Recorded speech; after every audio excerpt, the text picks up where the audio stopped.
Seni düşündüğüm kadar hiç yaşamadım. Sana aktığım kadar hiç yaşamadım. Sana vurduğum kadar hiç aşık olmadım. Sen bir başkasın ya. Sen düşündüğüm kadar hiç yaşamadım. Sana aktığım kadar hiç yaşamadım. Sana vurduğum kadar hiç aşık olmadım. Sen bir başkasın ya.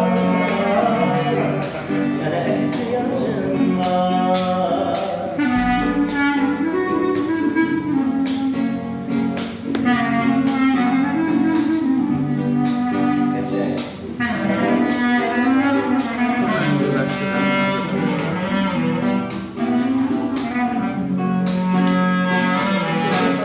Yağışın nəğməsini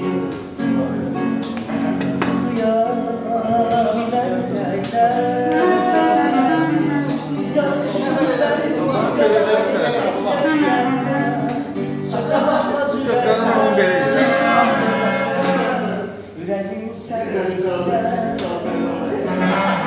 Seni ister sebepsiz yalvarırım.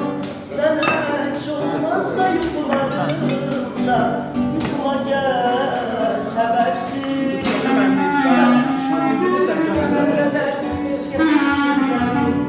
Sana aktardığım kadar keşke saklamadım. Sana vurduğum kadar hiç aşık olmadım.